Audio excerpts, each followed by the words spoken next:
¿Qué pasaría si te dijera que la historia más increíble jamás contada no es ficción, sino realidad?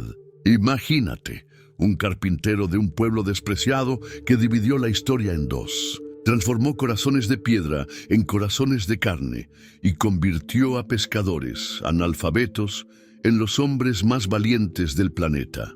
El Nuevo Testamento no es solo un libro religioso, es el documento más revolucionario de la humanidad. Aquí está registrado cómo un hombre cambió para siempre el destino de billones de almas, cómo sus seguidores conquistaron el Imperio Romano sin espadas y cómo sus palabras siguen transformando vidas hoy. Esta es la razón por la cual el Nuevo Testamento es el corazón palpitante de la Biblia, porque conecta las promesas del Antiguo Testamento con la realidad gloriosa del plan eterno de Dios. Prepárate para ver esta historia como nunca antes la has visto. Imagínate vivir en un tiempo donde tu pueblo ha esperado por siglos a alguien especial. Así vivían los judíos hace 2000 años. Roma los controlaba con mano fuerte, pero en sus corazones ardía una esperanza que ningún emperador podía apagar. En cada sinagoga, los ancianos leían las palabras del profeta Isaías, que en el capítulo 9, versículo 6 prometía: porque un niño nos es nacido, hijo nos es dado, y el principado sobre su hombro, y se llamará su nombre Admirable, Consejero, Dios fuerte, Padre eterno, Príncipe de paz. Los fariseos estudiaban cada letra de la ley, esperando reconocer al Mesías cuando viniera. Estos hombres sabían las Escrituras de memoria y creían que el Mesías sería un rey poderoso que los liberaría de Roma. Los saduceos, que controlaban el templo, tenían sus propias ideas sobre este libertador prometido. Ellos querían mantener la paz con Roma y temían que cualquier Mesías trajera problemas políticos. En el desierto vivían los esenios, un grupo que se había apartado del mundo para esperar en pureza la llegada del elegido. Cada grupo tenía su teoría, pero todos sabían que algo extraordinario estaba por suceder. Daniel había profetizado en el capítulo 9, versículo 25, sobre el Mesías príncipe, y el tiempo se estaba cumpliendo exactamente como Dios lo había planeado desde antes de la creación del mundo. El profeta Malaquías había terminado el Antiguo Testamento con una promesa en el capítulo 4, versículo 2. Mas a vosotros, los que teméis mi nombre, nacerá el sol de justicia, y en sus alas traerá salvación. 400 años habían pasado desde esas últimas palabras proféticas. El silencio había sido largo, pero Dios no había olvidado sus promesas. En una aldea pequeña de Galilea llamada Nazaret, vivía una joven que no tenía idea de que su vida estaba a punto de cambiar para siempre. María era una muchacha común, prometida en matrimonio con José, un carpintero del pueblo. Nazaret era tan insignificante que cuando más tarde Natanael oiría hablar de Jesús, preguntaría: ¿de Nazaret puede salir algo de bueno? Pero Dios había elegido este lugar despreciado para comenzar la historia más grande jamás contada. El día comenzó normal para María. Tal vez estaba preparando comida o ayudando en las tareas del hogar cuando Lucas nos cuenta en el capítulo 1, versículo 26, que en el 6º mes el ángel Gabriel fue enviado por Dios a una ciudad de Galilea llamada Nazaret. Cuando Gabriel apareció frente a María, ella nunca había visto algo así. Los ángeles no visitaban casas comunes de gente común. El ángel le dijo en el versículo 28, «Salve, muy favorecida, el Señor es contigo, bendita tú entre las mujeres». María se turbó por estas palabras, como nos dice el versículo 29. Mas ella, cuando le vio, se turbó por sus palabras y pensaba qué salutación sería esta. ¿Por qué un ángel la llamaba favorecida? ¿Qué había hecho ella para merecer tal honor?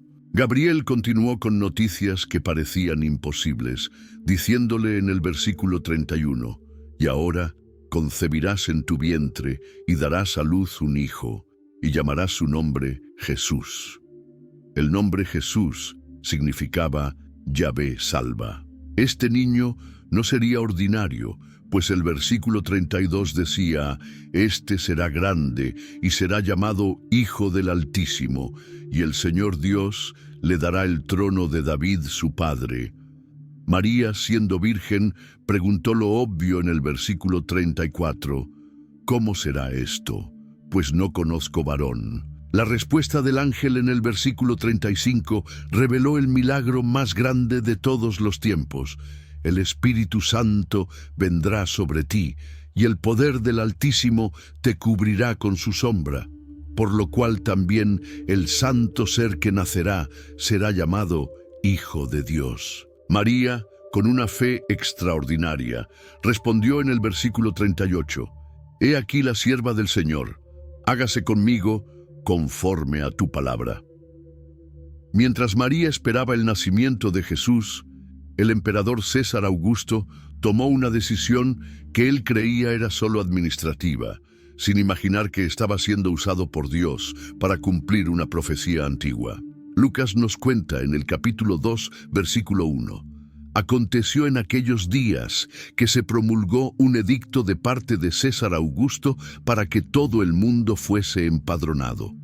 Este censo obligó a cada persona a registrarse en su ciudad de origen. José, siendo descendiente del rey David, tenía que ir a Belén».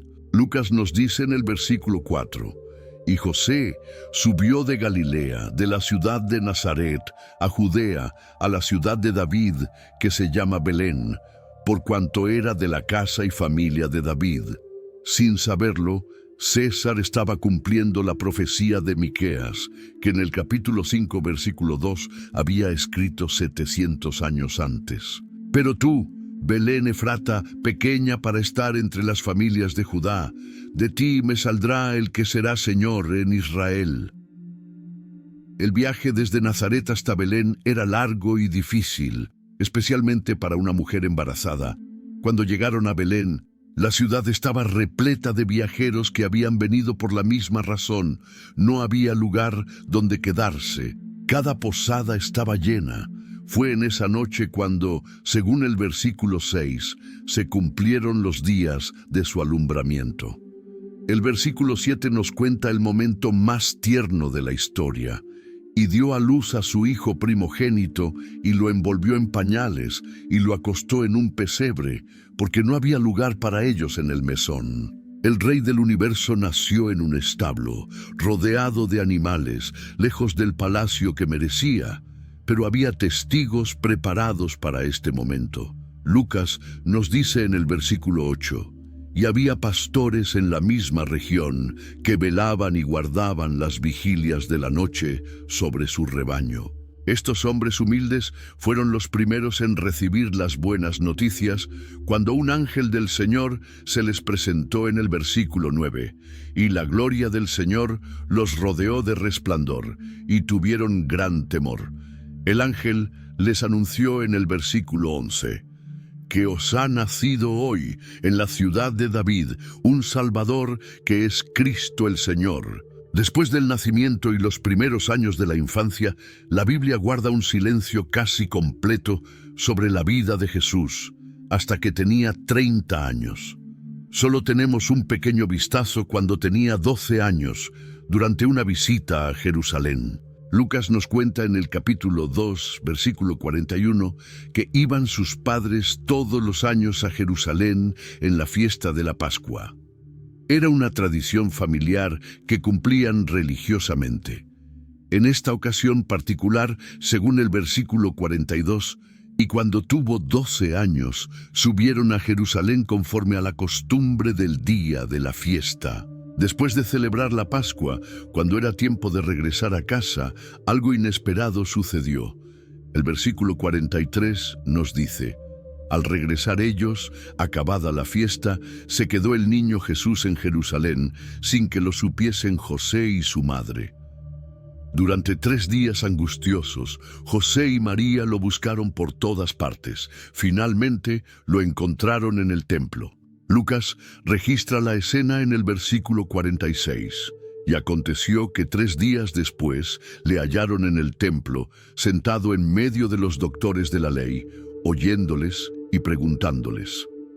Los maestros más sabios de Israel estaban asombrados, pues según el versículo 47, todos los que le oían se maravillaban de su inteligencia y de sus respuestas. Cuando María le preguntó por qué había hecho esto, Jesús respondió en el versículo 49.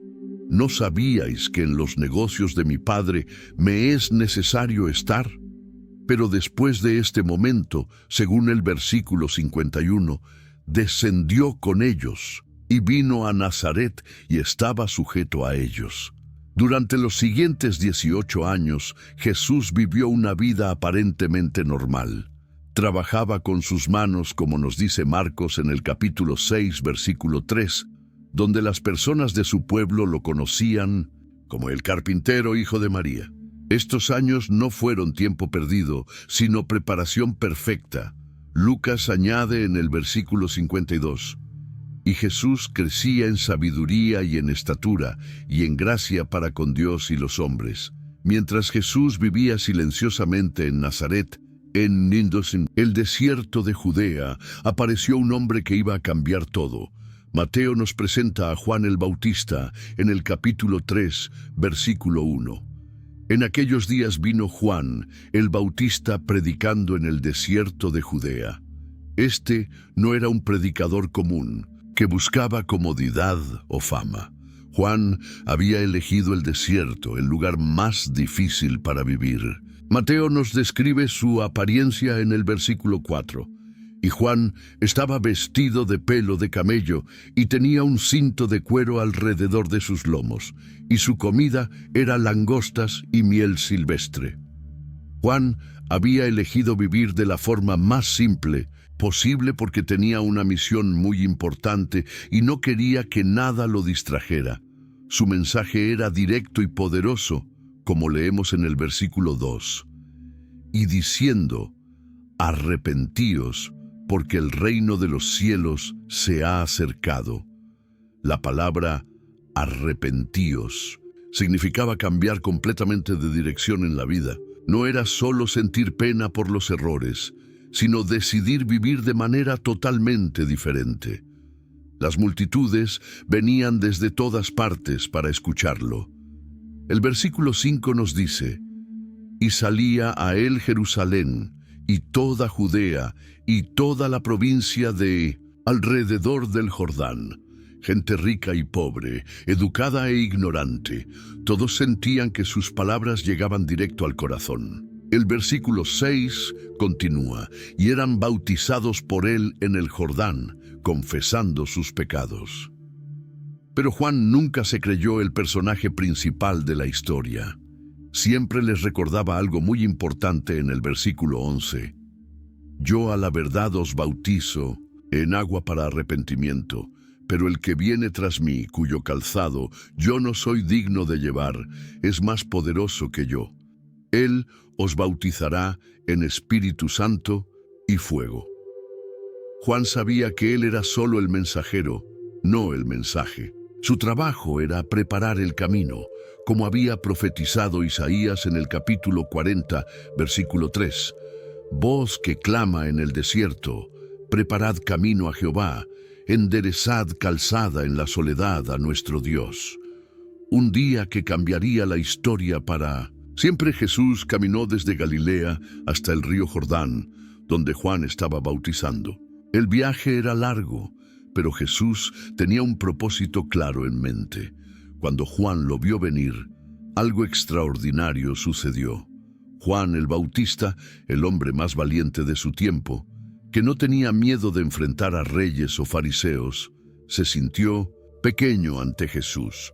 Mateo nos cuenta en el capítulo 3, versículo 14, mas Juan se le oponía diciendo, yo necesito ser bautizado por ti, y tú vienes a mí. Juan reconoció inmediatamente quién era Jesús y se sintió indigno de bautizarlo.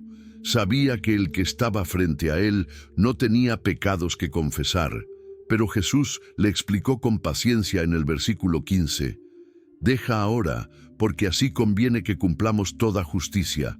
Entonces le dejó. Jesús no necesitaba ser bautizado por sus pecados, porque no tenía ninguno, pero quería identificarse completamente con la humanidad que había venido a salvar. Cuando Jesús bajó a las aguas del Jordán y Juan lo sumergió, algo que nunca antes había sucedido en la historia ocurrió.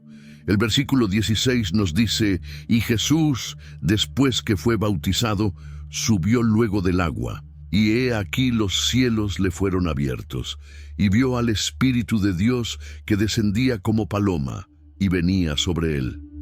Imagínate ese momento. Los cielos literalmente se abrieron como una cortina. Las personas que estaban allí vieron al Espíritu Santo descender en forma de paloma y posarse sobre Jesús. Pero había más. El versículo 17 registra algo que hizo que todos se quedaran sin palabras. Y hubo una voz de los cielos que decía: este es mi Hijo amado, en quien tengo complacencia. El Padre habló desde el cielo para que todos escucharan. No era una voz en sus mentes, sino una voz audible que resonó por todo el lugar. Era la primera vez que la Trinidad se manifestaba de manera tan clara y pública. El Hijo siendo bautizado, el Espíritu descendiendo y el Padre hablando desde el cielo. Inmediatamente después de este momento glorioso en el Jordán, algo que parecía contradictorio sucedió. Mateo nos dice en el capítulo 4, versículo 1, entonces Jesús fue llevado por el Espíritu al desierto para ser tentado por el diablo. El mismo Espíritu Santo que había descendido como paloma ahora guiaba a Jesús hacia un lugar de prueba. Esto no era un accidente ni una tragedia, sino parte del plan divino. Por 40 días Jesús ayunó sin comer nada, como nos confirma Lucas en el capítulo 4, versículo 2. Por 40 días, y era tentado por el diablo, y no comió nada en aquellos días, pasados los cuales tuvo hambre. Al final de en tiempo, cuando su cuerpo humano estaba débil por el hambre extrema, el diablo apareció para atacar. La primera tentación atacó sus necesidades físicas más básicas. Mateo registra en el versículo 3, y vino a él el tentador, y le dijo: si eres hijo de Dios, di que estas piedras se conviertan en pan. Era una tentación inteligente. Jesús tenía hambre, tenía poder, y nadie se enteraría si convertía las piedras en pan para alimentarse. Pero Jesús eligió responder como cualquier ser humano debería hacerlo, citando las Escrituras del Deuteronomio en el versículo 4. Escrito está: no solo de pan vivirá el hombre, sino de toda palabra que sale de la boca de Dios. La segunda tentación fue más sutil y atacó el orgullo religioso. El diablo llevó a Jesús al pináculo del templo en Jerusalén y le dijo en el versículo 6, si eres hijo de Dios, échate abajo, porque escrito está, a sus ángeles mandará acerca de ti, y en sus manos te sostendrán, para que no tropieces con tu pie en piedra. El diablo usó las mismas escrituras, pero torciéndolas. Jesús respondió con otra cita bíblica en el versículo 7, escrito está también, no tentarás al Señor tu Dios. La tercera tentación fue la más audaz de todas. El diablo le mostró todos los reinos del mundo y su gloria en un momento, prometiéndole en el versículo 9, todo esto te daré si postrado me adorares. Le ofrecía un camino fácil para gobernar el mundo sin pasar por la cruz. Jesús terminó la conversación definitivamente en el versículo 10. Vete, Satanás, porque escrito está, al Señor tu Dios adorarás, y a Él solo servirás. Después de vencer las tentaciones en el desierto, Jesús estaba listo para comenzar su ministerio público, pero no lo haría solo. Necesitaba hombres que lo acompañaran, aprendieran de él y luego llevaran su mensaje por todo el mundo. Caminó junto al mar de Galilea, donde los pescadores trabajaban desde antes del amanecer hasta después del atardecer. Mateo nos cuenta, en el capítulo 4, versículo 18, y andando Jesús junto al mar de Galilea, vio a dos hermanos, Simón, llamado Pedro, y Andrés, su hermano, que echaban la red en el mar, porque eran pescadores. Pedro y Andrés no eran hombres educados en las escuelas religiosas de Jerusalén. No tenían títulos universitarios ni conocían los idiomas antiguos. Eran pescadores con las manos rugosas, la piel curtida por el sol y el olor a pescado en sus ropas. Pero Jesús vio en ellos algo que nadie más había visto. Se acercó mientras trabajaban y les hizo una invitación que les pareció extraña, según el versículo 19. Y les dijo, «Venid en pos de mí, y os haré pescadores de hombres». ¿Pescadores de hombres? ¿Qué significaba eso exactamente? Ellos pescaban peces para vender en el mercado, pero pescar hombres. Sin embargo, algo en la voz de Jesús, algo en sus ojos, algo en su presencia los convenció de que este hombre era diferente a todos los demás. El versículo 20 nos dice algo increíble. Y ellos, dejando al instante las redes, le siguieron. No pidieron tiempo para pensarlo. No preguntaron sobre el salario o los beneficios, simplemente dejaron todo y lo siguieron. Unos pasos más adelante, Jesús encontró a otros dos hermanos. El versículo 21 dice, pasando de allí, vio a otros, dos hermanos, Jacobo hijo de Zebedeo, y Juan su hermano, en la barca con Zebedeo su padre, que remendaban sus redes, y los llamó. Santiago y Juan estaban trabajando junto con su padre Zebedeo cuando escucharon la voz de Jesús. El versículo 22 nos cuenta, y ellos, dejando al instante la barca y a su padre, le siguieron. Juan nos añade un detalle hermoso en su Evangelio capítulo 1, versículo 42. Cuando Jesús vio a Simón por primera vez, le dijo, «Tú eres Simón, hijo de Jonás. Tú serás llamado Cefas», que quiere decir Pedro.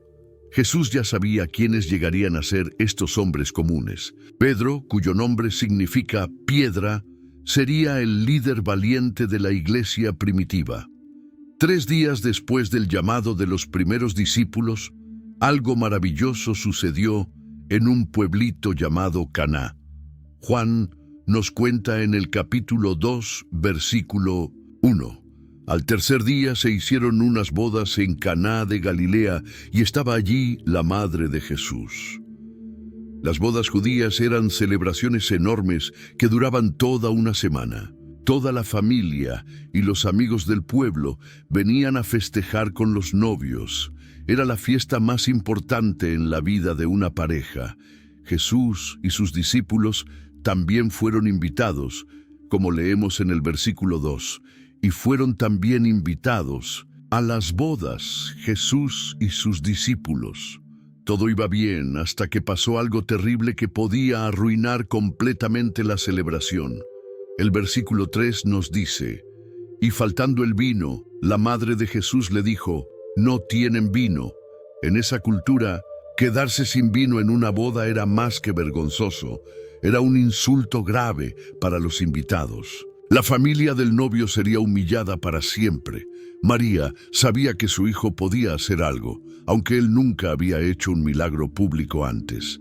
Jesús le respondió de una manera que puede sonar extraña, pero que tenía un significado profundo.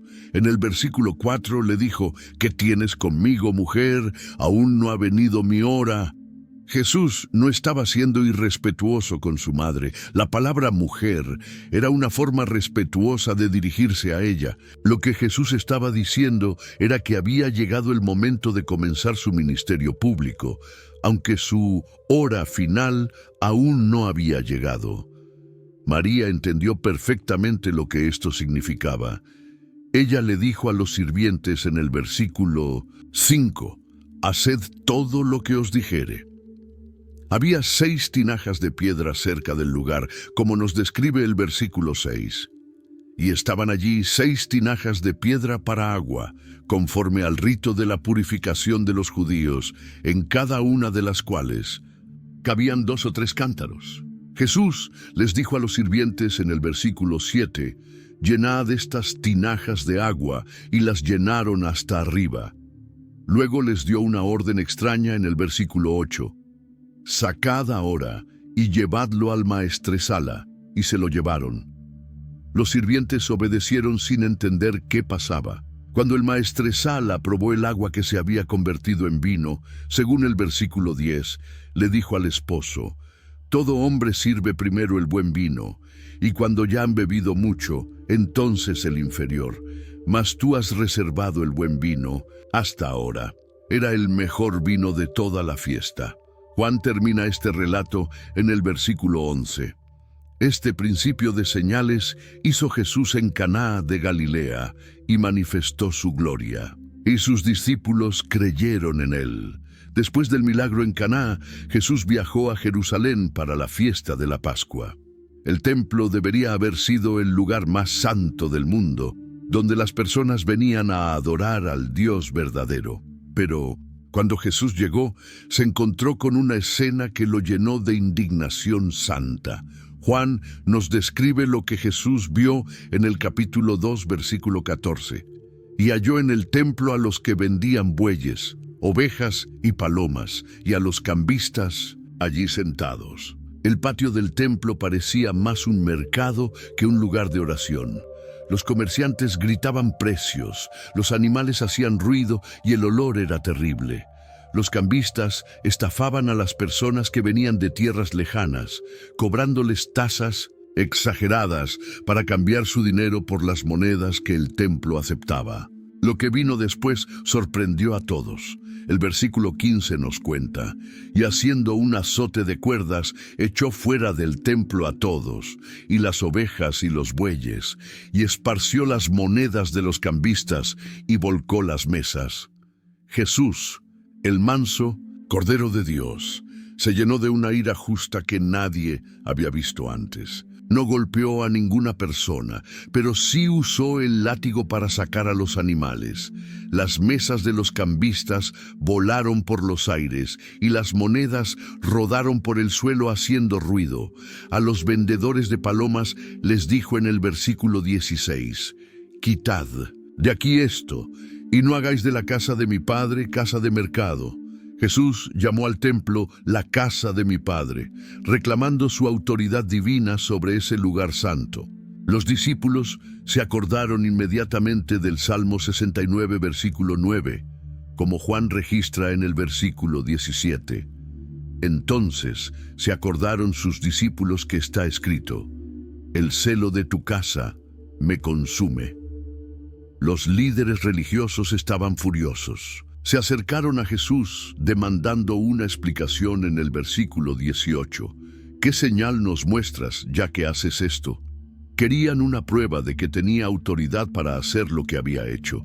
Jesús les dio una respuesta que no entendieron. Hasta años después, en el versículo 19, «Destruid este templo, y en 3 días lo levantaré». Ellos pensaron que hablaba del edificio, pero Juan nos aclara en el versículo 21, «Mas él hablaba del templo de su cuerpo». Un día, viendo las multitudes que lo seguían por todas partes buscando sanidad y esperanza, Jesús subió a un monte, cerca del mar de Galilea, para enseñarles los principios del reino de los cielos.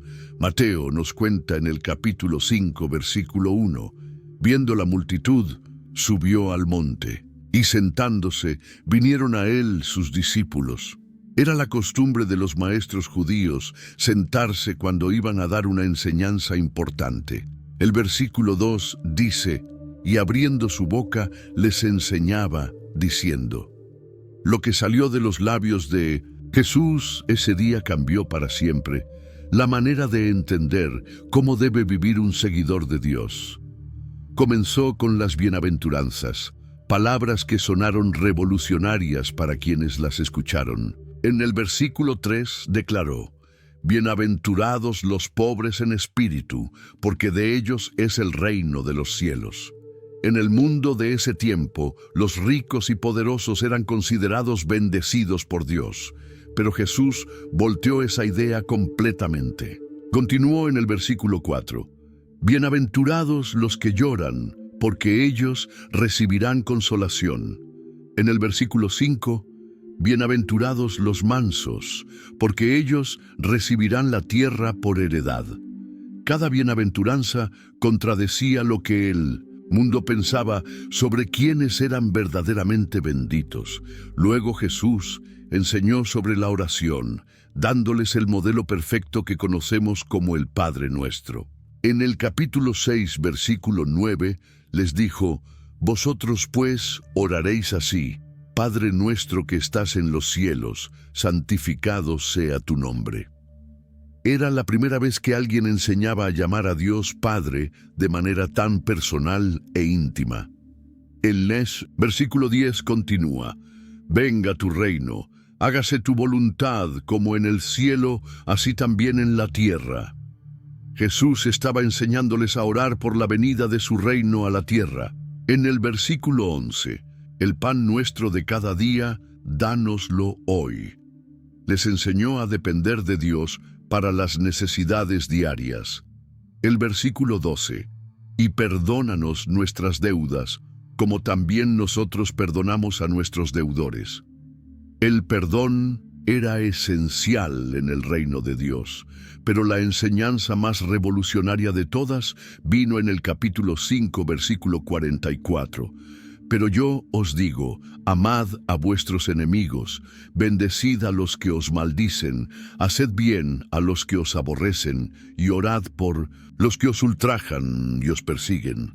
Nadie había enseñado jamás algo así. Jesús tenía una manera única de enseñar que nadie más había usado antes. En lugar de dar sermones complicados llenos de palabras difíciles, contaba historias simples que cualquier persona podía entender. Mateo nos explica en el capítulo 13, versículo 3, que les habló muchas cosas por parábolas. Una parábola era una historia corta que tenía un significado profundo escondido adentro. Jesús usaba cosas que las personas veían todos los días: semillas, campos, ovejas, peces, para enseñar verdades sobre Dios y su reino. Una de sus parábolas más famosas fue la del sembrador. En el versículo 3 Jesús contó: He aquí el sembrador salió a sembrar. Luego explicó cómo las semillas cayeron en diferentes tipos de tierra, junto al camino, en pedregales, entre espinos y en buena tierra. Cada tipo de tierra representaba un tipo diferente de corazón humano y cómo recibía la palabra de Dios. Los discípulos se acercaron y le preguntaron en el versículo 10, ¿por qué les hablas por parábolas? Jesús les explicó en el versículo 11, porque a vosotros os es dado saber los misterios del reino de los cielos, mas a ellos no les es dado. Las parábolas tenían dos efectos: revelaban la verdad a quienes realmente querían conocer a Dios, pero escondían la verdad de quienes solo tenían curiosidad superficial. Jesús contó la parábola del trigo y la cizaña en el versículo 24. Otra parábola les refirió, diciendo: El reino de los cielos es semejante a un hombre que sembró buena semilla en su campo. Esta historia enseñaba que en el mundo habría buenos y malos hasta el final de los tiempos. También contó sobre la oveja perdida, mostrando el corazón de Dios que busca a cada persona que se ha alejado de Él. La parábola del Hijo Pródigo reveló el amor incondicional del Padre Celestial que espera con brazos abiertos a todo hijo que regresa a casa. Cada historia era simple en la superficie, pero profunda en su significado. Lucas nos dice en el capítulo 8, versículo 10, A vosotros os es dado conocer los misterios del reino de Dios, pero a los otros por parábolas, para que viendo no vean y oyendo no entiendan. Mientras Jesús enseñaba con parábolas, también realizaba obras que nadie más podía hacer. Estas no eran trucos de magia ni ilusiones, sino demostraciones reales del poder divino que rompían las leyes de la naturaleza. Uno de los milagros más impresionantes sucedió en el mar de Galilea durante una tormenta terrible. Marcos nos cuenta en el capítulo 6, versículo 45, que Jesús hizo a sus discípulos entrar en la barca e ir delante de él a Betsaida, entre tanto que él despedía a la multitud. Jesús se quedó solo en el monte para orar, mientras sus discípulos cruzaban el mar en la barca. Durante la noche, una tormenta fuerte golpeó el mar y los discípulos luchaban contra las olas. El versículo 48 dice: «Y los vio remar con gran fatiga, porque el viento les era contrario, y cerca de la cuarta vigilia de la noche vino a ellos andando sobre el mar». Jesús caminaba sobre las aguas como si fuera tierra firme. Los discípulos no podían creer lo que veían, como nos dice el versículo 49, y viéndole ellos que andaba sobre el mar, pensaron que era un fantasma, y gritaron. Jesús les habló inmediatamente en el versículo 50, «Tened ánimo, yo soy, no temáis». Cuando Pedro lo vio, según Mateo en el capítulo 14, versículo 28, le dijo: «Señor, si eres tú, manda que yo vaya a ti sobre las aguas». Jesús le respondió simplemente: «Ven». Y Pedro caminó sobre el agua hacia Jesús hasta que le entró miedo y comenzó a hundirse. Otro milagro extraordinario fue la alimentación de los 5,000. Marcos nos cuenta en el capítulo 6, versículo 35, que cuando llegó la tarde en un lugar desierto, los discípulos le dijeron a Jesús: «El lugar es desierto y la hora es ya muy avanzada. Despídelos para que vayan a los campos y aldeas de alrededor y compren pan, pues no tienen qué comer». Pero Jesús les dio una orden imposible en el versículo 37. «Dadles vosotros de comer». Solo tenían 5 panes y 2 pescados, como nos dice Juan en el capítulo 6, versículo 9. Jesús tomó esa comida pequeña, oró por ella y comenzó a repartir. Marcos nos dice en el capítulo 6, versículo 42, «Y comieron todos y se saciaron». No solo comieron, sino que sobraron 12 cestas llenas de pedazos. El versículo 44 nos dice que los que comieron eran 5,000 varones. Después de meses de ministerio, milagros y enseñanzas, llegó el momento en que Jesús quería saber si sus discípulos realmente habían entendido quién era Él. Viajaron hasta Cesarea de Filipo, una ciudad al norte de Galilea, lejos de las multitudes que siempre los seguían. Era el lugar perfecto para una conversación privada e importante. Mateo nos cuenta en el capítulo 16, versículo 13, que, viniendo Jesús a la región de Cesarea de Filipo, preguntó a sus discípulos diciendo: «¿Quién dicen los hombres que es el Hijo del Hombre?». Jesús usó el título Hijo del Hombre para referirse a sí mismo, un nombre que venía del profeta Daniel. Primero quería saber qué pensaba la gente común sobre él.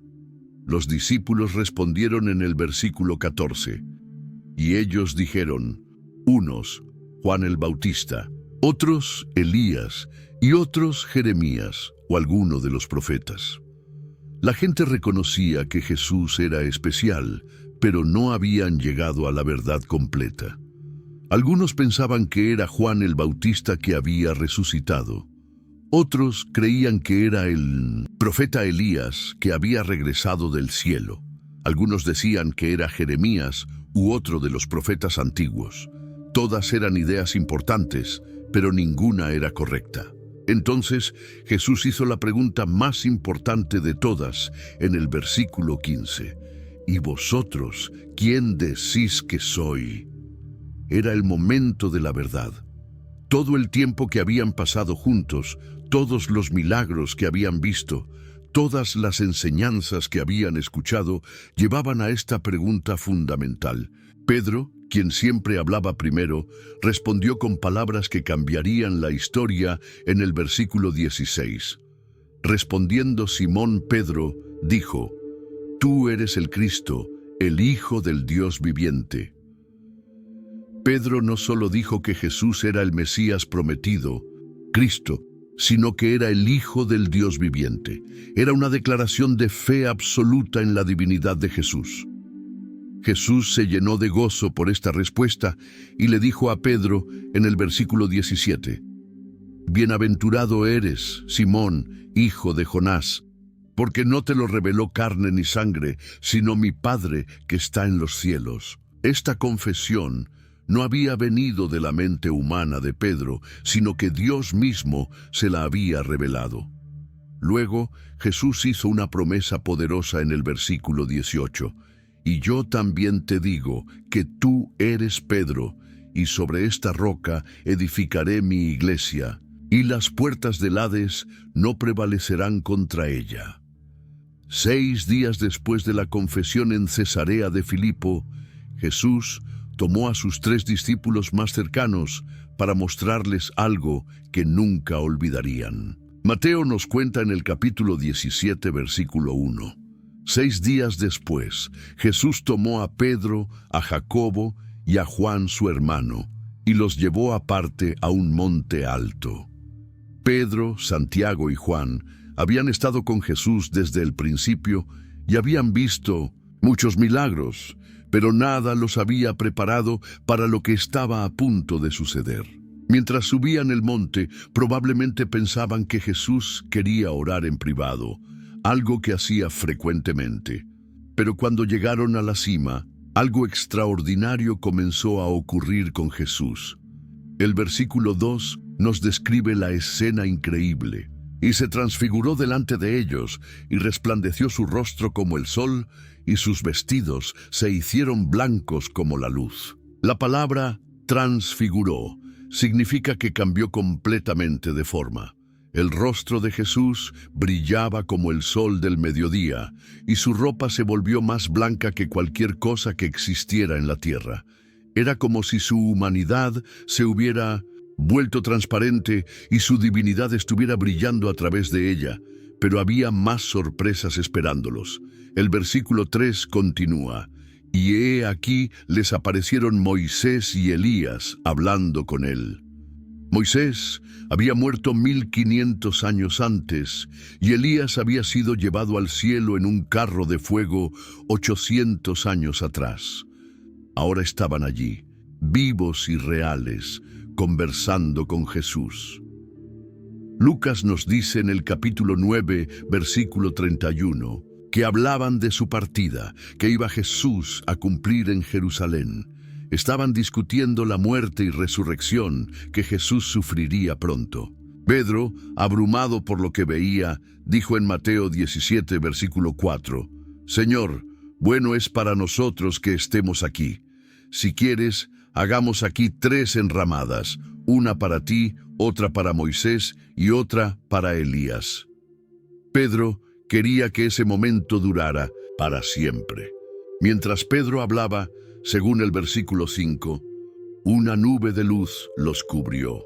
Y he aquí una voz desde la nube que decía, «Este es mi Hijo amado, en quien tengo complacencia, a él oíd». Era la segunda vez que el Padre hablaba desde el cielo sobre Jesús. El versículo 6 nos dice, «Al oír esto los discípulos se postraron sobre sus rostros y tuvieron gran temor».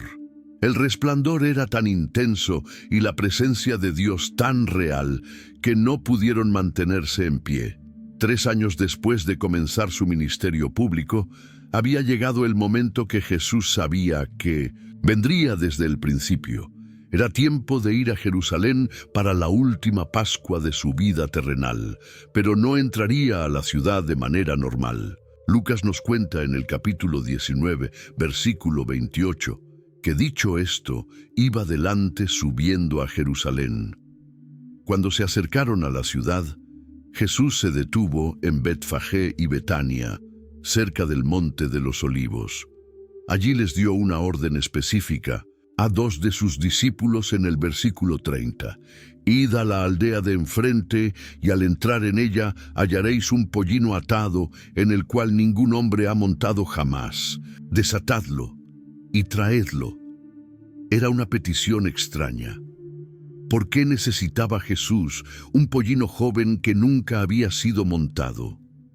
Los discípulos obedecieron, y cuando los dueños les preguntaron por qué lo desataban, ellos respondieron según el versículo 34.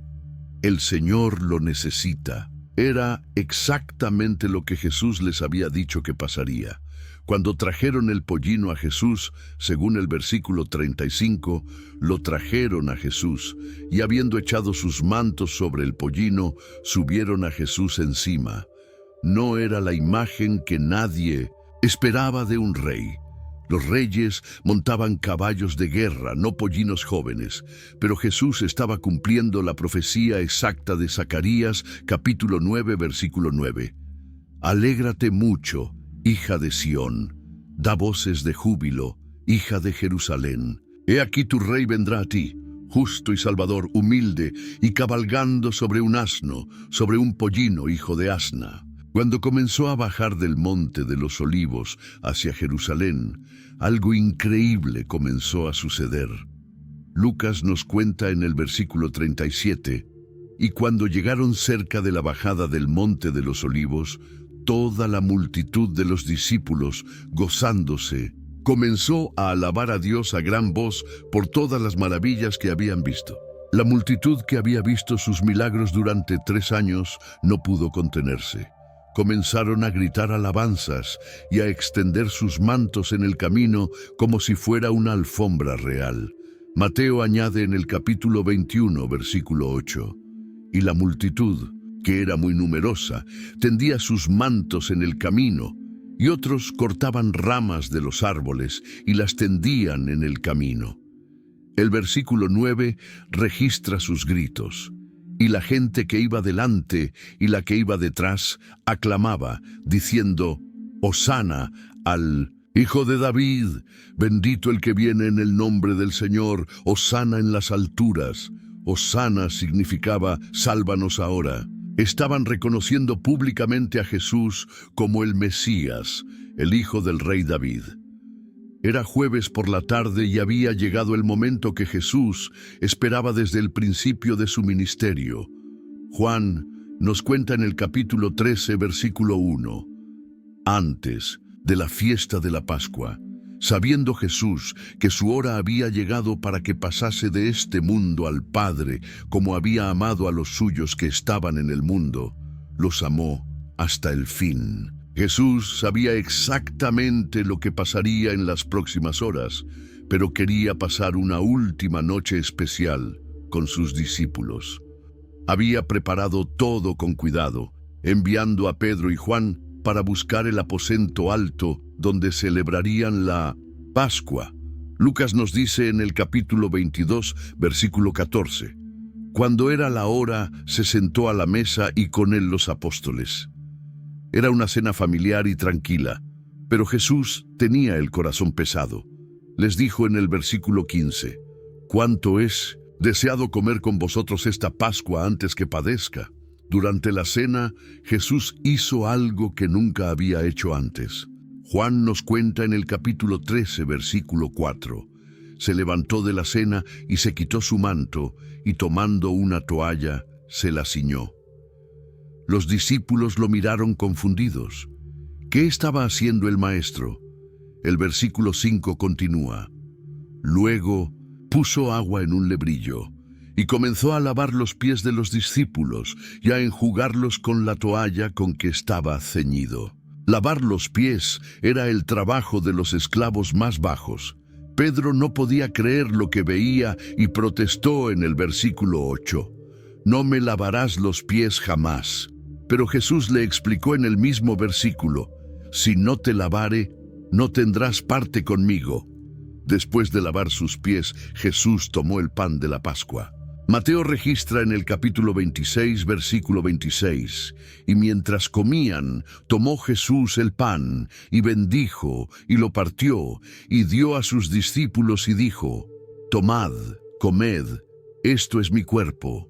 Luego tomó la copa de vino y dijo en el versículo 28, «Porque esto es mi sangre del nuevo pacto, que por muchos es derramada para remisión de los pecados».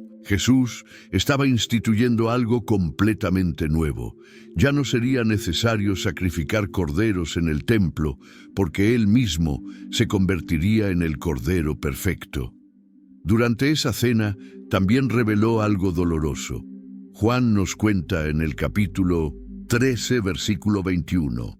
Habiendo dicho Jesús esto, se conmovió en espíritu y declaró y dijo: de cierto os digo, que uno de vosotros me va a entregar. Los discípulos se miraron unos a otros sin entender de quién hablaba. Después de la cena, Jesús salió con sus discípulos hacia un lugar que conocía bien. Juan nos dice en el capítulo 18, versículo 1. Habiendo dicho Jesús estas cosas, salió con sus discípulos al otro lado del torrente de Cedrón, donde había un huerto, en el cual entró con sus discípulos. Este huerto se llamaba Getsemaní, que significa prensa de aceite. Era un lugar donde Jesús había ido muchas veces a orar en privado, pero esta noche sería diferente a todas las demás. Mateo nos cuenta en el capítulo 26, versículo 37, y tomando a Pedro y a los dos hijos de Zebedeo, comenzó a entristecerse y a angustiarse en gran manera. Jesús estaba experimentando una agonía emocional que sus discípulos nunca habían visto antes. Les dijo en el versículo 38, mi alma está muy triste hasta la muerte, quedaos aquí y velad conmigo. Era como si el peso de todos los pecados del mundo hubiera comenzado a caer sobre sus hombros. Se apartó de ellos un poco, como nos dice el versículo 39. Yendo un poco adelante, se postró sobre su rostro, orando y diciendo: Padre mío, si es posible, pase de mí esta copa, pero no sea como yo quiero, sino como tú. La copa de la que hablaba Jesús era la copa de la ira de Dios contra el pecado que él estaba a punto de beber por toda la humanidad. Lucas añade un detalle impresionante en el capítulo 22, versículo 44. Y estando en agonía, oraba más intensamente, y era su sudor como grandes gotas de sangre que caían hasta la tierra. La lucha espiritual era tan intensa que su cuerpo comenzó a sudar sangre, una condición médica real que ocurre en casos de estrés extremo. Mientras Jesús luchaba en oración, sus discípulos no podían mantenerse despiertos. Mateo nos dice, en el capítulo 26, versículo 40, vino luego a sus discípulos y los halló durmiendo, y dijo a Pedro, ¿así que no habéis podido velar conmigo una hora? Era la noche más importante de la historia, y ellos se habían quedado dormidos. Jesús oró 3 veces la misma oración, y cada vez encontró a sus discípulos durmiendo. Finalmente, después de horas de agonía, Jesús aceptó completamente la voluntad del Padre y se levantó preparado para enfrentar lo que venía. Les dijo a sus discípulos en el versículo 46, «Levantaos, vamos, ved, se acerca el que me entrega». Mientras Jesús hablaba, las antorchas comenzaron a brillar entre los árboles del huerto. Judas Iscariote, uno de los 12 discípulos, venía guiando a una multitud armada. Juan nos describe la escena en el capítulo 18, versículo 3. Judas, pues tomando una compañía de soldados y alguaciles de los principales sacerdotes y de los fariseos, fue allí con linternas y antorchas y armas. Era un grupo grande de soldados romanos y guardias del templo, como si vinieran a arrestar a un criminal peligroso. Judas se acercó a Jesús y lo saludó de la manera más hipócrita posible. Mateo registra en el capítulo 26, versículo 49. Y enseguida se acercó a Jesús y dijo, «Salve, Maestro», y le besó. Un beso, el símbolo del amor y la amistad, se convirtió en la señal de la traición más grande de la historia. Jesús le respondió con tristeza en el versículo 50, «Amigo, ¿a qué vienes?». Cuando los soldados pusieron las manos sobre Jesús, Pedro reaccionó con violencia.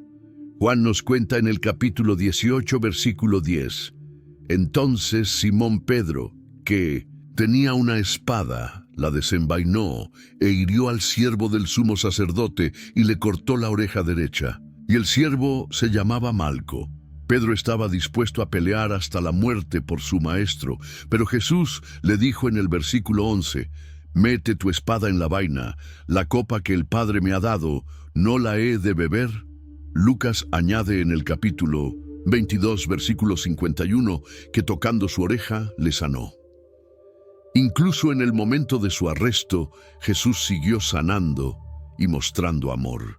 Llevaron a Jesús primero ante Anás, el ex sumo sacerdote, luego ante Caifás, el sumo sacerdote actual. Allí fabricaron testimonios falsos contra él, como nos cuenta Mateo en el capítulo 26, versículo 59. Y los principales sacerdotes y los ancianos y todo el concilio buscaban falso testimonio contra Jesús para entregarle a la muerte. Mientras esto pasaba, Pedro había seguido de lejos y se sentó en el patio del sumo sacerdote para calentarse junto al fuego. Una criada lo reconoció y le dijo, según el versículo 69, «¿Tú también estabas con Jesús el Galileo?». Pedro negó, delante de todos en el versículo 70, «No sé lo que dices». 2 veces más lo reconocieron y 2 veces más Pedro negó conocer a Jesús. La tercera vez, según el versículo 74, entonces él comenzó a maldecir y a jurar, «No conozco al hombre», y enseguida cantó el gallo. Lucas añade en el capítulo 22, versículo 61, «Entonces, vuelto el Señor, miró a Pedro, y Pedro se acordó de la palabra del Señor que le había dicho, «Antes que el gallo cante, me negarás 3 veces». Pedro salió y lloró amargamente. Después de una noche de juicios ilegales, golpes y burlas, llegó la mañana del viernes. Los líderes judíos llevaron a Jesús ante Poncio Pilato, el gobernador romano, porque ellos no tenían autoridad para ejecutar a nadie. Juan nos cuenta en el capítulo 18, versículo 28. Llevaron a Jesús de casa de Caifás al pretorio. Era de mañana y ellos no entraron en el pretorio para no contaminarse y así poder comer la Pascua. Querían mantener su pureza religiosa mientras planeaban un asesinato. Pilato salió a hablar con ellos y les preguntó qué acusación traían contra Jesús. Después de interrogar a Jesús en privado, Pilato salió y declaró en el versículo 38, «Yo no hallo en él ningún delito». Pilato sabía que Jesús era inocente, pero la multitud gritaba pidiendo su crucifixión. Para tratar de salvarlo, Pilato lo envió ante Herodes Antipas, quien estaba en Jerusalén para la Pascua. Lucas nos dice en el capítulo 23, versículo 8, Herodes, viendo a Jesús, se alegró mucho, porque hacía tiempo que deseaba verle, porque había oído muchas cosas acerca de él y esperaba verle hacer alguna señal. Herodes quería ver un milagro como entretenimiento, pero Jesús no le respondió ni una palabra. El versículo 11 continúa, entonces Herodes con sus soldados le menospreció y escarneció, vistiéndole de una ropa espléndida, y volvió a enviarle a Pilato. Cuando Jesús regresó ante Pilato, el gobernador mandó azotarlo terriblemente, esperando que esto satisficiera a la multitud. Juan nos cuenta en el capítulo 19, versículo 1, así que entonces tomó Pilato a Jesús y le azotó. El azote romano era tan brutal que muchos hombres morían solo por esta tortura. Los soldados también se burlaron de él, como nos dice el versículo 2, y los soldados entretejieron una corona de espinas y la pusieron sobre su cabeza y le vistieron con un manto de púrpura. Las espinas se clavaron en su cabeza causando mucho dolor y sangrado. Pilato lo presentó ante la multitud, esperando despertar compasión, diciéndoles en el versículo 5, «He aquí el hombre». Pero la multitud gritó aún más fuerte pidiendo su crucifixión. Finalmente, Pilato se lavó las manos delante de todos, según Mateo en el capítulo 27, versículo 24, diciendo: «Inocente soy yo de la sangre de este justo, allá vosotros». Entonces entregó a Jesús para que fuera crucificado. Los soldados le pusieron su propia ropa y le cargaron la cruz sobre los hombros heridos. Juan nos dice en el capítulo 19, versículo 17, «Y él, cargando su cruz, salió al lugar llamado de la calavera, y en hebreo, Gólgota». El camino desde el pretorio hasta el Gólgota era largo y empinado.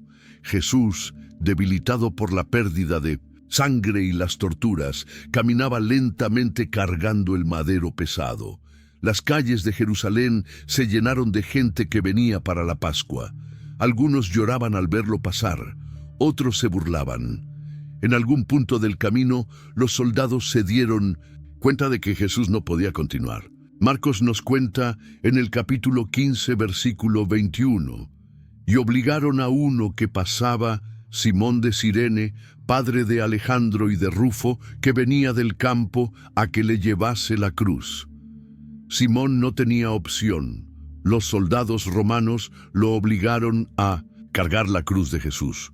Lucas añade en el capítulo 23, versículo 27, «Y le seguía gran multitud del pueblo, y de mujeres que lloraban y hacían lamentación por él». Cuando finalmente llegaron al Gólgota, comenzaron el proceso horrible de la crucifixión.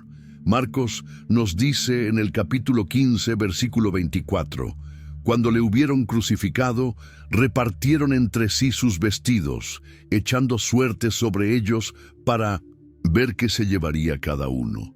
Los soldados clavaron las manos y los pies de Jesús en la cruz de madera y la levantaron entre las cruces de dos criminales. Lucas nos cuenta en el capítulo 23, versículo 33, «Y cuando llegaron al lugar llamado de la calavera, le crucificaron allí, y a los malhechores, uno a la derecha y otro a la izquierda». Desde la cruz, Jesús pronunció 7 frases que revelan la profundidad de su amor y sufrimiento. La primera fue una oración de perdón. Lucas registra en el versículo 34, «Y Jesús decía: Padre, perdónalos, porque no saben lo que hacen». Estaba orando por los mismos soldados que lo habían clavado en la cruz. Uno de los criminales crucificados junto a él se burló, pero el otro defendió a Jesús y le pidió misericordia. Lucas nos cuenta en el versículo 42, «Y dijo a Jesús: Acuérdate de mí cuando vengas en tu reino». Jesús le respondió con la segunda palabra desde la cruz en el versículo 43, «De cierto te digo que hoy estarás conmigo en el paraíso». La tercera palabra fue para su madre. Juan nos dice en el capítulo 19, versículo 26, «Cuando vio Jesús a su madre y al discípulo a quien él amaba que estaba presente, dijo a su madre: Mujer, he ahí tu hijo». Luego le dijo al discípulo Juan, en el versículo 27, «He ahí tu madre». Y desde aquella hora el discípulo la recibió en su casa. Incluso en su agonía, Jesús se preocupaba por el bienestar de su madre. Desde las 12 del mediodía hasta las 3 de la tarde, una oscuridad sobrenatural cubrió toda la tierra. Era como si la misma creación estuviera llorando por lo que le estaba pasando a su Creador. Mateo nos cuenta en el capítulo 27, versículo 45, «Y desde la hora sexta hubo tinieblas sobre toda la tierra hasta la hora novena». No era un eclipse normal, sino una manifestación del juicio divino. Durante esas 3 horas de oscuridad, algo terrible pero necesario estaba sucediendo. Jesús estaba cargando sobre sí mismo todos los pecados de toda la humanidad, de todos los tiempos. El peso espiritual era tan grande que por primera vez en toda la eternidad, la comunicación entre el Padre y el Hijo se cortó. Cerca de las 3 de la tarde, Jesús gritó con una voz que se escuchó por toda Jerusalén. Mateo registra en el versículo 46, «Cerca de la hora novena, Jesús clamó a gran voz diciendo: Elí, Elí, lama sabactani, esto es, Dios mío, ¿por qué me has desamparado? Estas palabras venían del Salmo 22, una profecía sobre los sufrimientos del Mesías. Jesús estaba experimentando la separación de Dios que nosotros merecíamos por nuestros pecados. Poco después, Jesús sintió sed física y dijo la quinta palabra desde la cruz. Juan nos cuenta en el capítulo 19, versículo 28. Después de esto, sabiendo Jesús que ya todo estaba acabado, dijo, para que la escritura se cumpliese, tengo sed. Los soldados empaparon una esponja en vinagre y se la acercaron a sus labios según el versículo 29. La sexta palabra mostró que la obra de salvación estaba completa. Juan registra en el versículo 30. Cuando Jesús hubo tomado el vinagre, dijo, consumado es. Consumado es. En el idioma original era una sola palabra que significaba pagado completamente. Era la palabra que se escribía en los documentos de deuda cuando alguien pagaba todo lo que debía. El pecado de la humanidad había sido pagado en su totalidad. La séptima y última palabra fue una oración de entrega total. Lucas nos dice en el capítulo 23, versículo 46. Entonces Jesús, clamando a gran voz, dijo, Padre, en tus manos encomiendo mi espíritu. Y habiendo dicho esto, expiró. Jesús no murió porque las heridas lo mataran, sino porque voluntariamente entregó su vida. En el momento exacto en que Jesús murió, cosas extraordinarias comenzaron a suceder por toda Jerusalén. Mateo nos cuenta en el capítulo 27, versículo 51. Y he aquí, el velo del templo se rasgó en dos, de arriba abajo, y la tierra tembló, y las rocas se partieron. El velo que separaba el lugar santísimo del resto del templo se rasgó de arriba hacia abajo, mostrando que ahora todos podían acercarse a Dios directamente. El versículo 52 continúa, y se abrieron los sepulcros, y muchos cuerpos de santos que habían dormido se levantaron. Cuando Jesús murió, sus enemigos pensaron que habían ganado, pero había hombres buenos que se atrevieron a pedirle su cuerpo a Pilato. Marcos nos cuenta en el capítulo 15, versículo 43. José de Arimatea, miembro noble del concilio, que también esperaba el reino de Dios, vino y entró osadamente a Pilato y pidió el cuerpo de Jesús. José era un hombre rico y respetado, que había creído en Jesús en secreto. Pilato se sorprendió de que Jesús hubiera muerto tan rápido, pero cuando el centurión lo confirmó, según el versículo 45, entregó el cuerpo a José. José no estaba solo en esta tarea peligrosa. Juan nos cuenta en el capítulo 19, versículo 39. También Nicodemo, el que antes había venido a Jesús de noche, vino trayendo un compuesto de mirra y de áloes, como 100 libras. Nicodemo era el fariseo que había visitado a Jesús durante la noche al comienzo de su ministerio.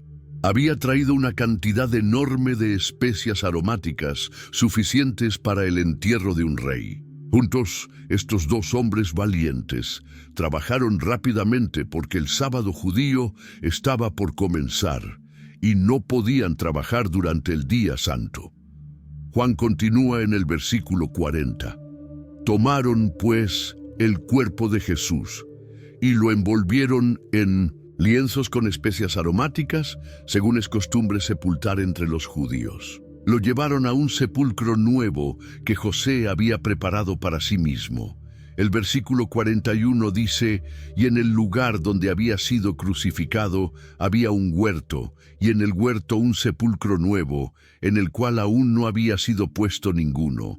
Mateo añade en el capítulo 27, versículo 60, y lo puso en su sepulcro nuevo, que había labrado en la peña, y después de hacer rodar una piedra grande a la entrada del sepulcro, se fue.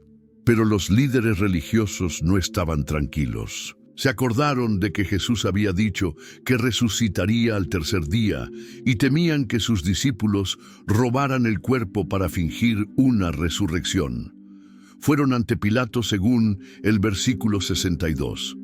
Y al día siguiente, que es después de la preparación, se reunieron los principales sacerdotes y los fariseos ante Pilato. Le pidieron que sellara la tumba y pusiera guardia. Pilato les dijo en el versículo 65, «Ahí tenéis una guardia, id, aseguradlo como sabéis». El versículo 66 nos dice, «Entonces ellos fueron y aseguraron el sepulcro sellando la piedra y poniendo la guardia. Hicieron todo lo humanamente posible para asegurar que nadie pudiera sacar el cuerpo de Jesús». El sábado pasó lentamente. Los discípulos estaban escondidos, con miedo de que los líderes judíos vinieran por ellos también. Su esperanza había muerto con Jesús en la cruz. Todo por lo que habían dejado sus trabajos y familias parecía haber terminado en fracaso. Pero el domingo, muy temprano, cuando todavía estaba oscuro, algo increíble iba a suceder. Juan nos cuenta en el capítulo 20, versículo 1. El primer día de la semana, María Magdalena fue de mañana, siendo aún oscuro, al sepulcro, y vio quitada la piedra del sepulcro. La piedra enorme que habían necesitado varios hombres para colocar ya no estaba en su lugar. María corrió a buscar a Pedro y Juan con noticias alarmantes. Les dijo según el versículo 2, «Se han llevado del sepulcro al Señor y no sabemos dónde le han puesto». Pedro y Juan corrieron hacia el sepulcro tan rápido como pudieron. El versículo 4 nos dice, corrían los dos juntos.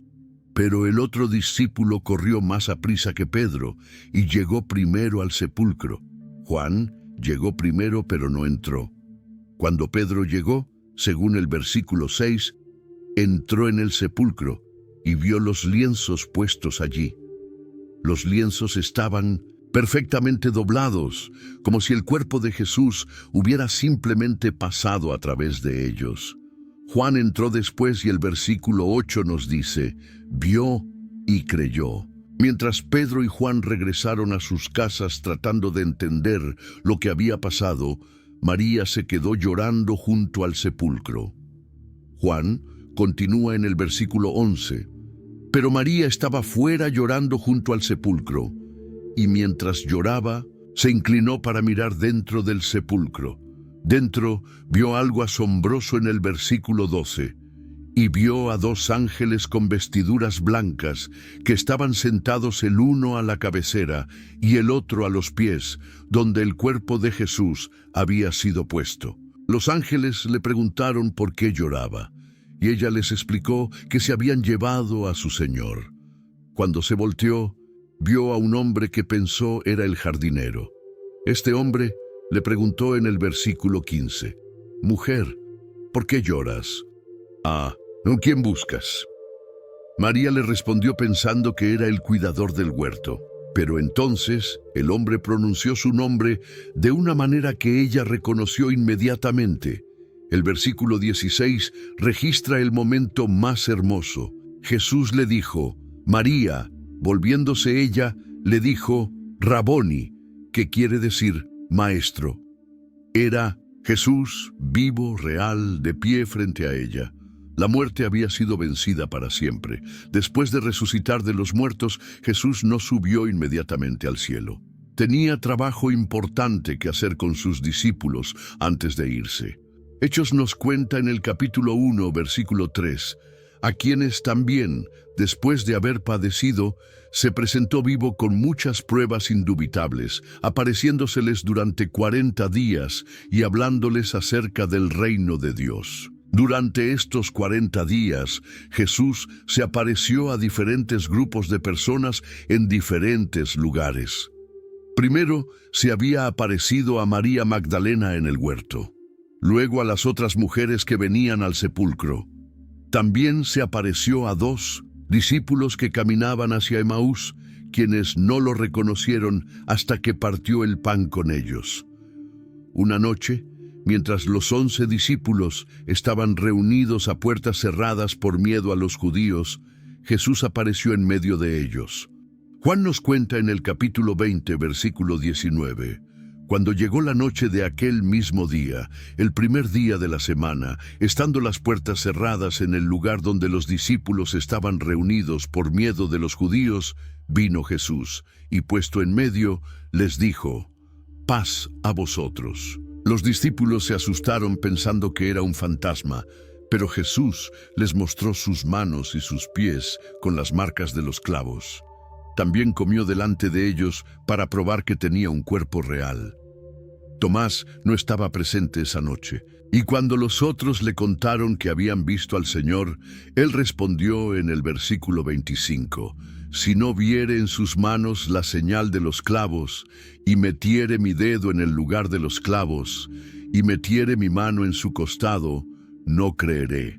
8 días después, Jesús se apareció nuevamente y le dijo a Tomás en el versículo 27, «Pon aquí tu dedo y mira mis manos, y acerca tu mano y métela en mi costado, y no seas incrédulo, sino creyente». Tomás cayó a sus pies y declaró en el versículo 28, «Señor mío y Dios mío». Pablo nos dice en 1 de Corintios, capítulo 15, versículo 6, que en una ocasión Jesús apareció a más de 500 hermanos a la vez. Era una multitud entera que lo vio vivo después de su muerte. Durante estos 40 días, Jesús no solo probó que había resucitado, sino que preparó a sus discípulos para la misión más grande de la historia. Les enseñó sobre el reino de Dios y lo que tenían que hacer después de que Él se fuera. En el Monte de los Olivos les dio sus últimas instrucciones según Hechos capítulo 1, versículo 8. «Pero recibiréis poder cuando haya venido sobre vosotros el Espíritu Santo, y me seréis testigos en Jerusalén, en toda Judea, en Samaria y hasta lo último de la tierra». Luego, mientras ellos miraban, según el versículo 9, y habiendo dicho estas cosas, viéndolo ellos, fue alzado, y le recibió una nube que le ocultó de sus ojos. Los discípulos se quedaron mirando al cielo hasta que 2 ángeles les dijeron, en el versículo 11, «Varones Galileos, ¿por qué estáis mirando al cielo? Este mismo Jesús, que ha sido tomado de vosotros al cielo, así vendrá como le habéis visto ir al cielo». Después de la ascensión de Jesús, los discípulos regresaron a Jerusalén y se dedicaron a orar y esperar la promesa del Espíritu Santo. Hechos nos dice en el capítulo 1, versículo 14, «Todos estos perseveraban unánimes en oración y ruego con las mujeres y con María, la madre de Jesús, y con sus hermanos». Eran 120 personas reunidas en el aposento alto, incluyendo a María, la madre de Jesús, y a los hermanos de Jesús que ahora habían creído en él. 10 días después de la ascensión llegó la fiesta judía de Pentecostés, cuando Jerusalén se llenaba de judíos que venían de todas partes del mundo conocido. Hechos capítulo 2, versículo 1 nos dice, «Cuando llegó el día de Pentecostés, estaban todos unánimes juntos. De repente, algo extraordinario sucedió que ninguno de ellos esperaba». El versículo 2 describe, «Y de repente vino del cielo un estruendo como de viento recio que soplaba, el cual llenó toda la casa donde estaban sentados». No era viento natural, sino el sonido del Espíritu Santo que venía del cielo con poder.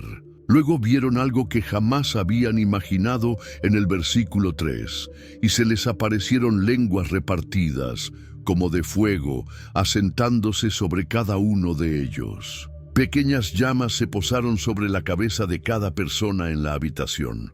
No los quemaron, sino que fueron la señal visible de que el Espíritu Santo había llegado. El versículo 4 continúa, «Y fueron todos llenos del Espíritu Santo, y comenzaron a hablar en otras lenguas, según el Espíritu les daba que hablasen». De repente, estos galileos simples estaban hablando en idiomas que nunca habían aprendido. El ruido era tan fuerte que atrajo a una multitud enorme. El versículo 5 explica quién escuchó. Moraban entonces en Jerusalén judíos, varones piadosos, de todas las naciones bajo el cielo. Cuando estas personas llegaron para investigar el ruido, quedaron completamente asombradas, según el versículo 6. Y hecho este estruendo, se juntó la multitud, y estaban confusos, porque cada uno les oía hablar en su propia lengua. Había judíos de Partia, Media, Elam, Mesopotamia, Judea, Capadocia, Ponto, Asia, Frigia, Panfilia, Egipto, Libia, Roma, Creta y Arabia, y cada uno escuchaba a los discípulos hablando perfectamente en su idioma natal. Se preguntaban unos a otros en el versículo 12, ¿qué quiere decir esto? Pedro se puso de pie con los otros 11 apóstoles y comenzó a predicar el primer sermón de la iglesia cristiana. Explicó que lo que estaban viendo era el cumplimiento de la profecía de Joel sobre el derramamiento del Espíritu Santo. Les habló sobre Jesús, su muerte y resurrección. Cuando terminó de hablar, según el versículo 37, al oír esto, se compungieron de corazón y dijeron a Pedro y a los otros apóstoles, varones hermanos, ¿qué haremos? Pedro les respondió en el versículo 38, arrepentíos y bautícese cada uno de vosotros en el nombre de Jesucristo para perdón de los pecados, y recibiréis el don del Espíritu Santo. El resultado fue extraordinario según el versículo 41. Así que los que recibieron su palabra fueron bautizados, y se añadieron aquel día como 3,000 personas. Esas 3,000 personas que se convirtieron en Pentecostés no simplemente dijeron una oración y siguieron con sus vidas normales. Se convirtieron en parte de algo completamente nuevo en la historia del mundo, la primera iglesia cristiana.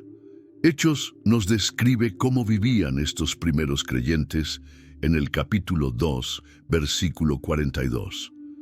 Y perseveraban en la doctrina de los apóstoles, en la comunión unos con otros, en el partimiento del pan y en las oraciones. Tenían 4 actividades principales que hacían juntos constantemente: aprender de los apóstoles, pasar tiempo juntos como familia, comer juntos recordando la muerte de Jesús y orar. Pero había algo más que los hacía únicos en el mundo. El versículo 44 continúa: todos los que habían creído estaban juntos y tenían en común todas las cosas. No era una regla obligatoria, sino algo que nacía de sus corazones llenos de amor. El versículo 45 explica: y vendían sus propiedades y sus bienes, y los repartían a todos según la necesidad de cada uno. Si alguien tenía hambre, los otros vendían lo que tenían para ayudarlo.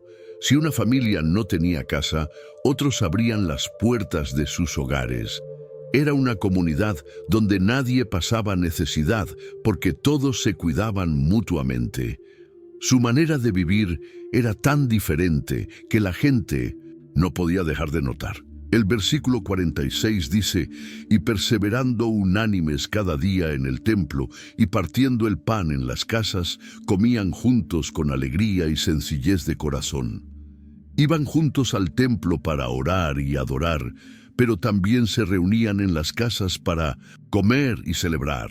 No eran personas tristes y aburridas, sino llenas de gozo genuino. El versículo 47 continúa: alabando a Dios y teniendo favor con todo el pueblo. Y el Señor añadía cada día a la iglesia los que habían de ser salvos. Su testimonio era tan poderoso que las personas querían formar parte de esta nueva familia. No tenían que hacer campañas publicitarias ni convencer a nadie. Su manera de amar y vivir juntos hablaba más fuerte que cualquier sermón. Cuando las personas veían cómo se trataban unos a otros, querían conocer al Jesús que había cambiado sus vidas de esa manera. Los apóstoles también continuaron haciendo milagros en el nombre de Jesús, Pedro y Juan sanaron a un cojo en la puerta del templo, y cuando las autoridades les preguntaron con qué poder lo habían hecho, Pedro respondió valientemente que había sido en el nombre de Jesucristo de Nazaret. La iglesia crecía no solo en número, sino también en poder espiritual. El crecimiento explosivo de la iglesia no pasó desapercibido para las autoridades religiosas. Los mismos líderes que habían crucificado a Jesús ahora veían que sus seguidores eran aún más numerosos y valientes que antes. La primera gran persecución comenzó con el arresto de Pedro y Juan cuando predicaban en el templo. Pero el primer mártir de la iglesia cristiana fue un hombre lleno del Espíritu Santo llamado Esteban. Hechos nos presenta a Esteban en el capítulo 6, versículo 5. La propuesta agradó a toda la multitud y eligieron a Esteban, varón lleno de fe y del Espíritu Santo. Esteban no solo servía a las viudas pobres, sino que también predicaba con poder sobrenatural. El versículo 8 dice: y Esteban, lleno de gracia y de poder, hacía grandes prodigios y señales entre el pueblo. Su predicación era tan poderosa que nadie podía resistir la sabiduría con que hablaba. Esto molestó mucho a los líderes religiosos, quienes, según el versículo 11, sobornaron a unos para que dijesen: le hemos oído hablar palabras blasfemas contra Moisés y contra Dios. Lo arrestaron y lo llevaron ante el concilio para juzgarlo.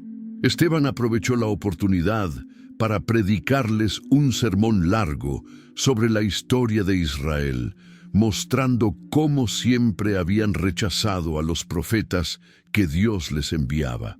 Terminó su mensaje con palabras valientes en el capítulo 7, versículo 51.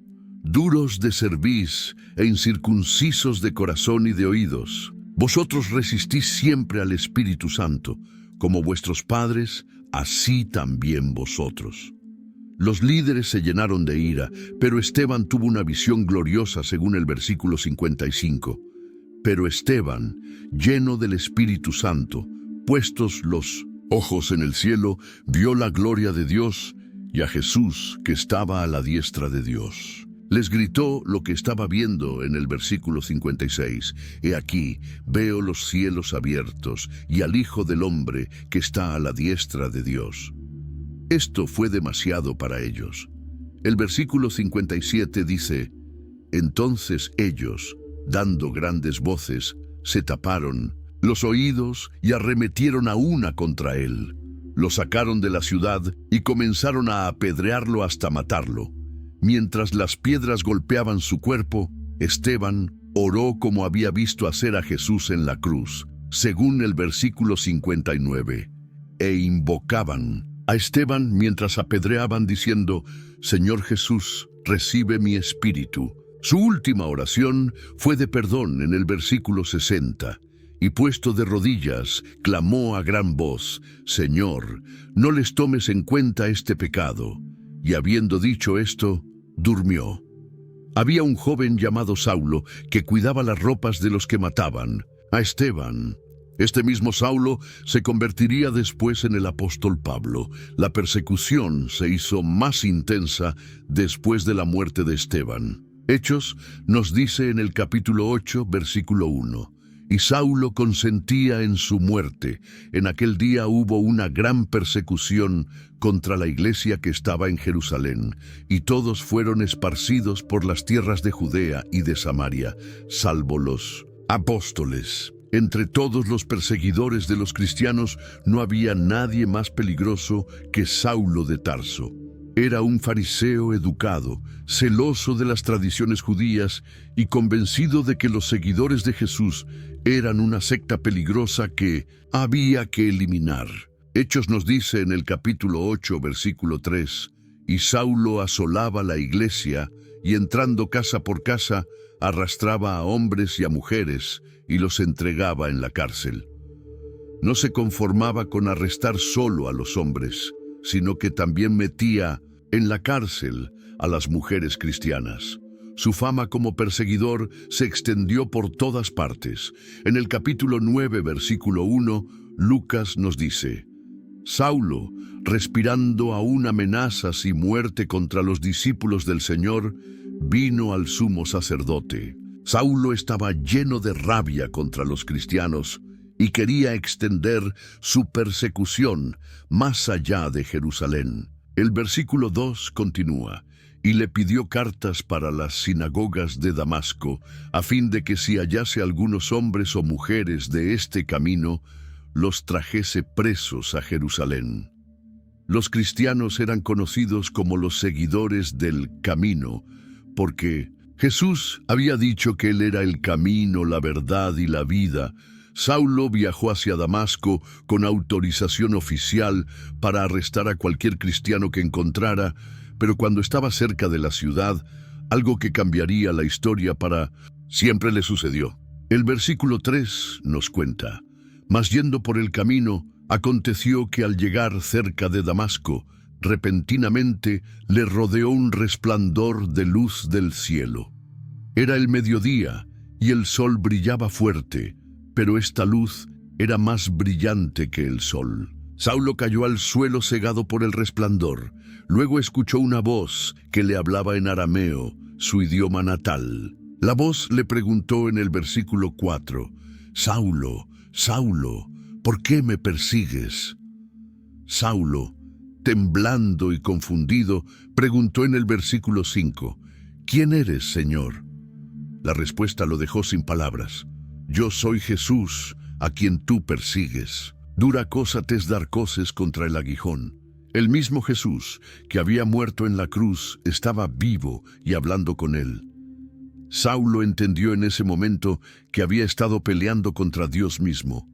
Jesús le dijo que fuera a Damasco, y allí le dirían qué tenía que hacer.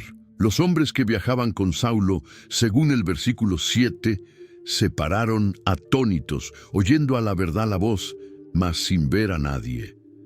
Llevaron a Saulo, que había quedado completamente ciego, hasta Damasco. Por 3 días no pudo ver, ni comer, ni beber, solo orar.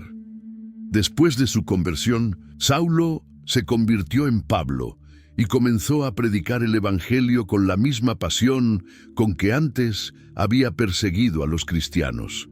Pero Dios tenía planes aún más grandes para él.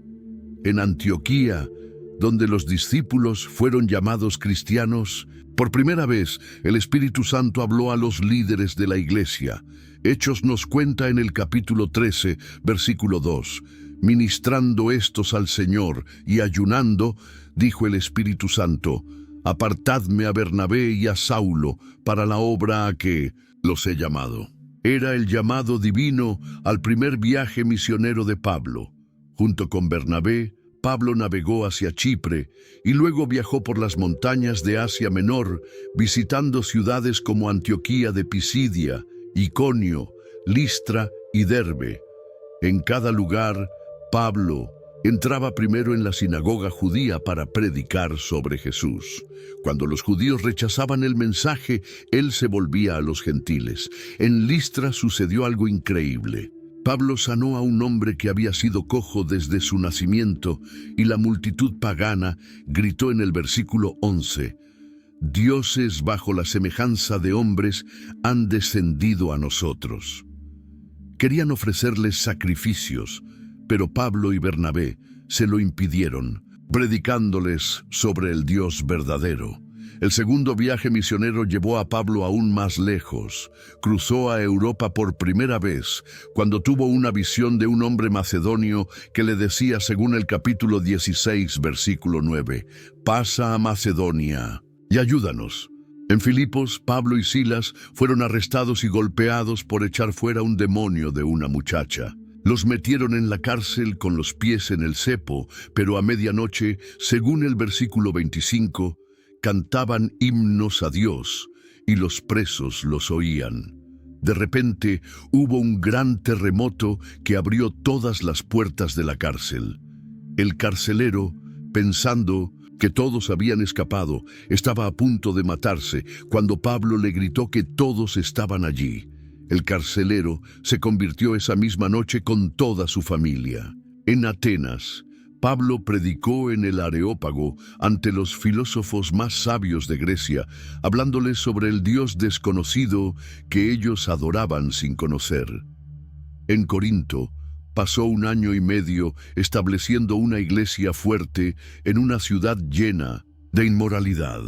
El tercer viaje misionero se centró en Éfeso, donde Pablo pasó 3 años enseñando y haciendo milagros tan poderosos que, según el capítulo 19, versículo 11, hacía Dios milagros extraordinarios por mano de Pablo. Su ministerio fue tan efectivo que los que practicaban magia quemaron públicamente sus libros por valor de 50,000 piezas de plata.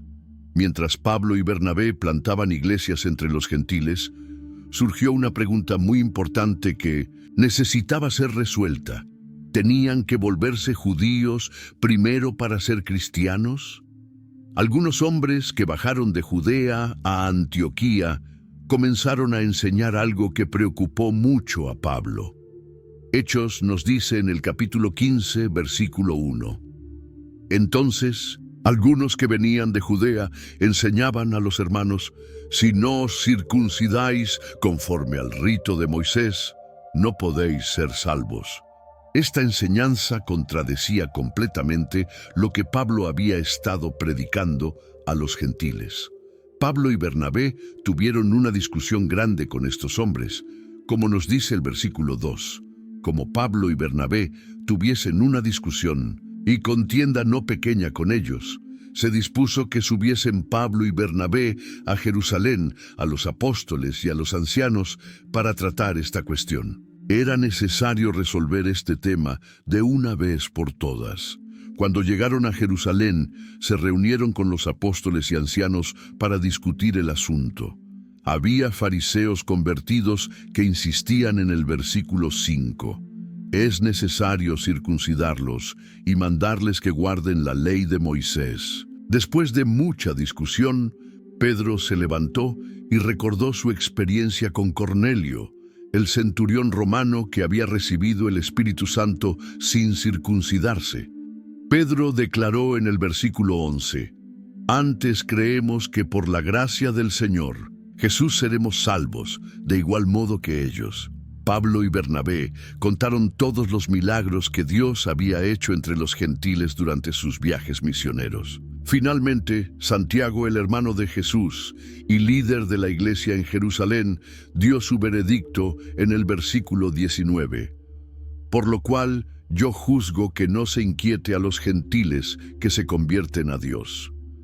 Decidieron enviar una carta a todas las iglesias gentiles, explicando que no necesitaban circuncidarse para ser salvos, pero les pidieron que se abstuvieran de algunas cosas específicas mencionadas en el versículo 20, sino que se les escriba que se aparten de las contaminaciones, de los ídolos, de fornicación, de ahogado y de sangre.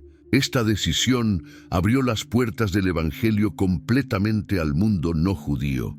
Muchos años después, cuando Pablo ya había terminado sus viajes y la mayoría de los apóstoles habían muerto como mártires, quedaba uno solo, Juan, el discípulo amado. Ya era un anciano de casi 90 años cuando el emperador romano Domiciano lo desterró a una isla pequeña y rocosa en el mar Egeo. Juan nos cuenta en el Apocalipsis capítulo 1, versículo 9.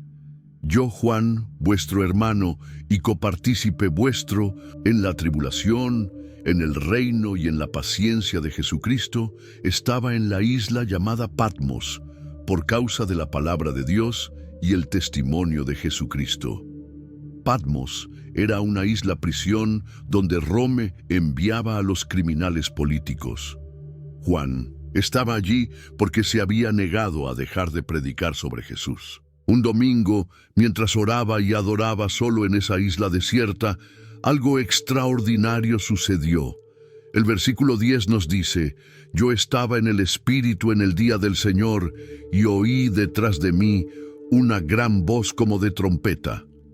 Cuando se volteó para ver quién le hablaba, vio algo que lo dejó sin aliento, según el versículo 12.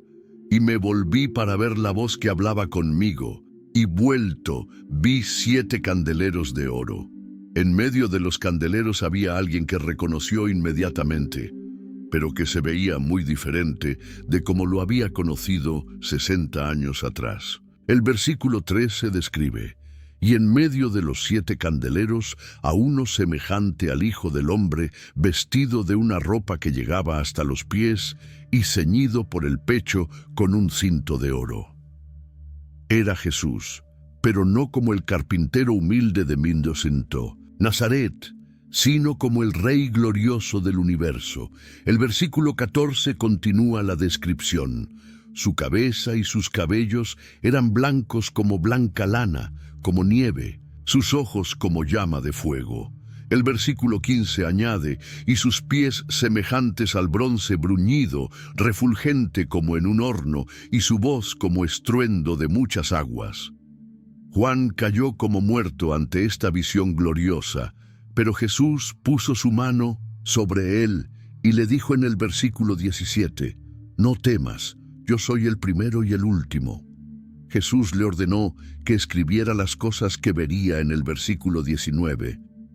Escribe las cosas que has visto, y las que son, y las que han de ser después de estas. Durante los días siguientes, Juan recibió visiones increíbles del futuro.